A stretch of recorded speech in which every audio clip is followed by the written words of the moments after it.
50% hoidettu raskaudesta.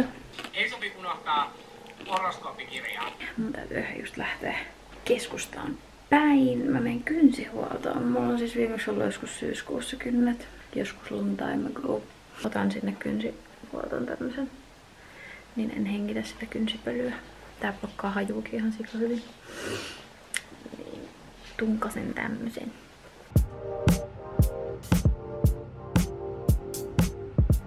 Hirveän meteli. Mä oon tällä hetkellä Töölössä. Mä oon metsästämässä, kun Juni on tosiaan avannut oman liiketilan. Niin mä oon menossa sinne nyt ekaa kertaa. Mä lesken Töölön sairaalan kohdalla. Ja tää Töölö ei ole mulle niinku yhtään tuttu paikka-alue. Mut mä oon mielestä menossa oikeaan suuntaan. Juni laittoi, että se saattaa olla myöhässä pari minuuttia. Ja se sanoi, että mä kysyin, onko tässä kauppaa jossain lähellä, niin pitäisi olla parikin K-markettia, mut ei kyllä näy missään vielä, mutta mä ajattelin, että kipasen käymään siellä, hakee jotain evästä. Himo on päästy ja kynnet tehty ja vihdoin sain neonkeltaiset kynnet itselleni aikaisiksi. Mä oon siis puhunut varmaan kesästä asti, että mä haluan neonkeltaiset kynnet ja nyt vihdoin. Hyvää huomenta. Sain yllärilähetyksen ihanalta Eveliinalta, joka on Chi Beauty Labissa töissä. Se lähetti mulle magneettiripset. Jos joku muistaa, niin ostin meiltä töistä kerran tämmöset. Ja mä leikkelin näitä silloin. Ja nyt mä sain tosiaan uudet. Vähän ehkä paremman näköisetkin. Mä nyt ajattelin testaa näitä. Mä sain vähän vinkkejä Eveliinalta, miten nää laitetaan silmiin. Kokeillaan saanko mä nämä. Näissä on tosiaan tuolla alhaalla vastakappaleet ja semmoset tosi pienit. Sain ihan hyvät vinkit ja ideat, näyttää tosi helpolta miten ne laitetaan.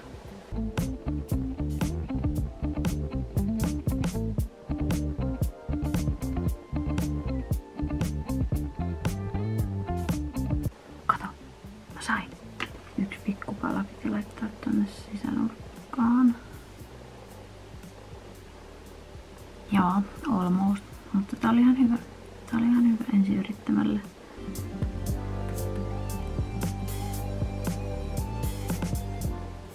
Mutta kiitos ihan sikana Evelle näistä. Nämä on oikeasti tosi kätevät, kun näitä osaa käyttää. Ja tuun varmasti kyllä käyttää näitä, mutta tuskin tulen vaihtamaan liimaripsiä täysin näihin. Olihan siis lahjana saadut, mutta siellä oli joku niiden kamppislappu, missä oli joku koodi. Se liittyy ystävänpäivään jotenkin. Että jos jotakuta esimerkiksi kiinnostaa tällaiset magneettiripset, niin käykää ihmeessä hommaamassa. Mä laitan sen tähän johonkin sen valekoodin, kun mä sen kaivan jostain.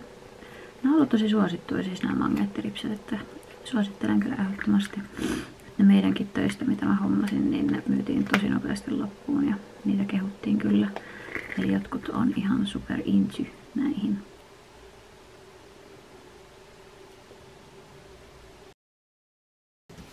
Täältä mä näytän himassa 90% näistä. Nikäsen ja eleillä kuin meikit naamalla. Eilinen vähän skippasin. Tehtiin vaan Janinkaan ruokaa ja käytiin kaupassa ostaa vähän herkkuja ja ei syödä juurikaan niitä. Nää jäi mulla tähän. Katsottiin sit leffa illalla ja sit meninkin nukkuun. Tää olisi ollut mikään kiire siis herätä vielä tähän aikaan. Musta tuntuu, että mulla on nämä meikit niin silmillä, että vähän syölläkin pissalle ja sitten mä en jotenkin saanut nukuttua. Tai saanut heti unelta ja sitten kiikkuun. Musta tuntuu, että mä oli tätä meikkiä naama täynnä. Tai silmät täynnä. Paahtoleipää aamupalaksi. Nam nam. Kohta pitäisi lähteä töihin. Kello on jo kohta 12:30. Mulla lähtee varttia vaille bussi. Kiva, että mä pesen tavallisella hammasharjalla. Mä ois tuolla vielä kerran sähköhammasharja, mutta en nyt jaksa. Mennään pesemään tänne ylös. Niin, nyt pestään täällä nyt tässä. Tai hyvä, me nähdään tavara täällä alakerrovestassa. Sitten pitäisi siivottaa, kun mä sitä on niin paskasta. Joo. Au. Varmasti. Alkaa olla jonkun verran haasteellista kumartua niinku sitomaan kengällä, että en malta odottaa, että minkälaisia ongelmia tästä tulee.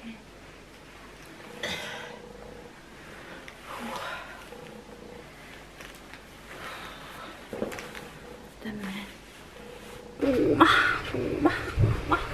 Tulin just duunipaikalle, mä oon täällä vähän etuajassa, tai mulla alkaa työt 40 minuutin päästä. Kävin hakee Subista kokonaisen patongin. Syön tän nyt ensiksi. Sitten mä käyn kaupassa. Jani on ollut tipattamalla ja herkuttamalla koko tammikuun. Toki se nyt ehkä nämä viimeiset päivät vähän, tai nythän on jo siis helmikuu. Tammikuun viimeisimpiä päiviä, se ehkä vähän lusmustosta karkkilakosta. Mutta tänään se tosiaan lähtee ulkoilemaan kavereiden kanssa pitkästä aikaa. Niin kuin mun kavereille sanonut, että mua ei haittaa, että vaikka mä en ite nyt baareihin enää lähde. Niin musta on ihan sikakiva, että niinku meidän luona silti niinku etkoiltaisi ennen baaria, kun me ollaan yleensä aina meillä koirien takia lähinnä, koska emme oikein voida Janinkaan lähteä pitemmäksi aikaa mihinkään, koska meillä on koirat. Me ollaan sitten yleensä sitten aina meillä porukalla, niin on sanonut justiin, että mua ei tosiaan haittaa, että kaikki olisi silti meillä, että mä näen sitten niinku itsekin kavereita. Tänään kun mä oon iltavuorossa, niin Jani lähtee muualle. Ahdistaa, kun mä tiedän, että mulla alkaa olla tää avonainen tukka ahdistaa jossain kohti. Niin mä unohdin kaikki mun pompulat kotiin. Enkä nyt jaksaisi käydä ostaa, koska mulla on niitä pompuloita ja pimpoloita niin kuin ihan sikana himassani. Mut katsotaan, kriisailenko just ennen kuin Maali lähtee kotiin, niin pitääkö mun käydä juokseen hakea tosta Kiksistä joku ponnari, kun ei meillä täällä oikein töissä myydä kukkapompuloita. Päivä pulkas, nyt mä odottelen tässä metroa. Menis 2 minuutin päästä, mitä siihen kerkee.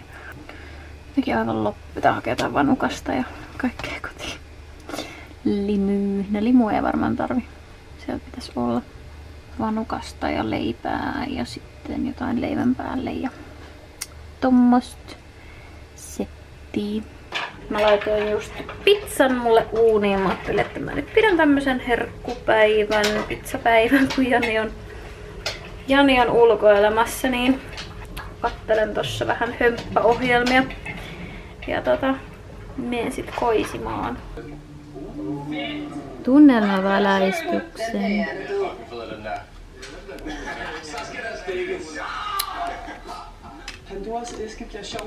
Kattokaa nyt ihan täydellistä pizzaa, kynttilöitä ja Paratiisihotelli Tanska pyörimässä täällä. Ihan on munlainen lauantai. Tuo tuoksuu jo niin taivaalliselle, mun on pakko nyt syödä.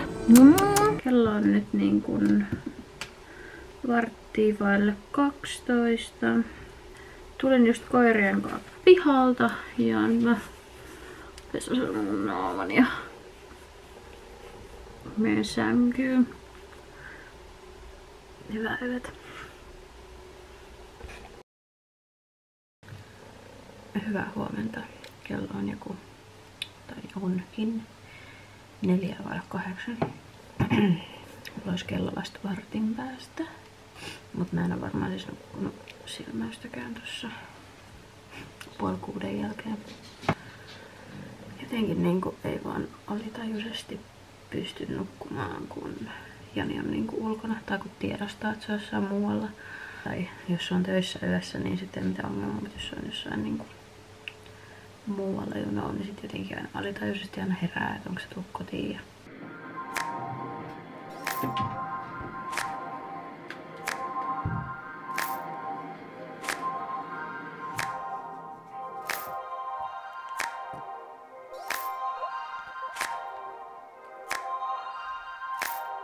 Hello.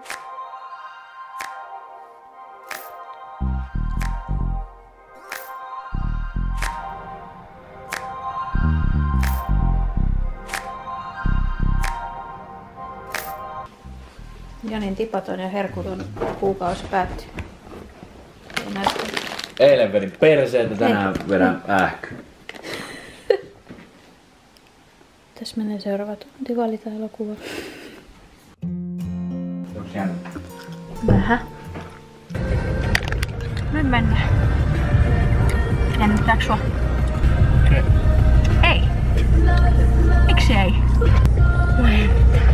Tää on kuitenkin semmonen. Meillä kävi silleen, että mä joudun mennä tonne Ultraan yksin, koska täällä ei ollut parkkipaikkoja. Kun täällä on niin helvetisti lunta, ne niinku esimerkiksi näin, niin ei tänne vaan yksinkertaisesti saanut paikkaa. Niin mä joudun mennä yksin ja Janika ei vielä tiedä kumpi sieltä tulee. Mun äidin vaisto oli väärässä. Sieltä tulee poika. Sain pippelikuvia kuule. Kaikki oli ok. Kaikki aivot löytyi ja kaikki rajat oli ok. Ja kaikki aivot? Pikkuaivot. Monetko aivot silloin? No pikkuaivot ja kaikki. Tiedätkö sä? Kaikki oli niinku pitää. Siinä. Se oli vaan, että ei jäänyt epäselvää. Tää on siis pyllynältä otettu kuva. Siinä on pallitipit. Ai kauhea, ai kauhea. Poika tulee. Jee! Tosi harmi siis sinänsä, että Jani nyt ei päässyt tonne Ultraan, koska oli nyt vaan niin kuin sellainen tilanne, että olisi pitänyt lähteä siis reilusti aikaisemmin. Meillä oli niin kuin, me oltiin keskustassa jo hyvissä ajoin. Sitten olisi ehtinyt, jos olisi ollut paikkaa, ne olisi istuskellutkin siinä. Mä olin itse 2 minuuttia myöhässä siitä tavallaan mun ajasta. Että mä ilmoittauduin itteni sisään niin kuin 12 ja kello 12 oli niin kuin se oma aika. Mä tosiaan, Jani joutui jättää mut sinne johonkin, että mä niin kuin juoksin sieltä sinne Boulevardille hädässä silleen, että se ei se vaan saanut paikkaa. Ja sitten mä sanoin sille hoitajallekin niin kuin, tai sille ultratyypille, että mies jäi etsii parkkipaikkaa, että ei oikein ihan toivotonta, että ei tuolta löydy. No, että jos se sieltä tulee, niin voidaan aloitella niin kuin näistä kaikista, että on paljon just katsottavaa läpikäymistä. Että siellä on kaikki ok, niin mut ei Jani saanut paikkaa. Mut oli ihan kivasti yllättää se tolleen, mutta tosi harmi silleen, että se ei päässyt niinku sinne näkemään, mutta mä oon vaan hymyillyt niinku koko ajan tässä näin niinku. Mun puhelin on räjähtänyt kaikesta ja some on räjähtänyt Facebookia, Instagramia ja kaikki. Niin mä nyt päätin, että mä huiskaan puhelimen nyt johonkin, että mun on ihan turhasta katsoa. Mä haluan kaikille niinku vastailla viesteihin kyllä, että niinku teiltä on tullut jo ihan älytön määrä niinku noita viestejä. Kiitos kaikille niistä. Tosi mieltä lämmittävää, mutta nyt ei pysty kyllä heti vastaamaan, kun niitä tulee niin paljon. Ja tosi hyvä olo, vaikka tosiaan tännekin sanoin, että enempi ollaan kallistuttu siihen tyttöön, että haluttaisiin tyttö. Totta kai se ehkä tuli semmosesta, kun oli niin tyttöfiilis, niin jotenkin asennoitu oli täysin varma, että sieltä tulee tyttö. Mutta mulla ei yhtään niinku pettynyt ole, että mä en ole yhtään tästä poikauutisesta niinku pettynyt. Että me haluttiin poikaa alun perin ihan ensimmäisenä, että haluttiin sitä poikavauvaa, niin ei ole kyllä pettymys ollenkaan. Ja oikeesti kenenkään ei pitäisi olla pettynyt mistään tai tommosesta, että kunhan lapsi on terve, niin mun mielestä se on pääasia. En mä tiedä, mitä mä höpöttelen tässä sen enempää. Mä oon vaan tosi onnellinen ja tuli paljon realistisemmaksi niin kuin tää raskaus tai niin kuin todentuntuisemmaksi. Hullua. Mutta nyt alkaa varmaan kaikki hankinnat olemaan eessäpäin, koska ei tosiaan ole vieläkään hommattu mitään. Mutta veikkaan, että nyt se tästä lähtee, kun tietää kumpi sieltä tulee. Toinen tosiaan ihan superkiva juttu, niin Selviytyjät hän alkoi eilen ja mä en oo kattonut vielä sitä jaksoa, koska mä tulin kotiin ja sit me Janin kanssa katseltiin leffaa ja Jani ihan ei kiinnosta tämmöistä ohjelmat ollenkaan. Niin, mulla on täällä 2 jaksoa, koska mulla on Ruutu Plus. Oi vitsi, ihan sikasiistiä. Ihanaa, mä oon venannut tätä niin kauan, mä oon venannut tätä tyylin vuoden. Ja mikä mahtovinta, niin ihana Veronika on täällä. En ole niinku oikeastaan tehnyt tänään yhtään mitään. Et sen jälkeen kun me tultiin tuolta Rakenne Ultrasta, niin mä oon kattonut Selviytyjiä pari jaksoa ja nyt tästä Paratiisihotelli Tanskaa. Tämmösiä uutisia nyt tähän vlogin loppuun. Ihana päivä takana, tai on ollut tosi niinku semmonen onnellinen fiilis koko päivän. Pitäis kyllä ostaa tuolle babyillekin nyt niinku poitsulle joku vaatekaappi. Vähän tulee kyllä niin väsynytkin, että päätetään tää nyt tähän kelloon 7 illalla. Ja kiitos kun olit jälleen mukana niin näillä päivinä. Mennään päivä kerrallaan ja toivottavasti me nähdään ensi videossa. Moikka!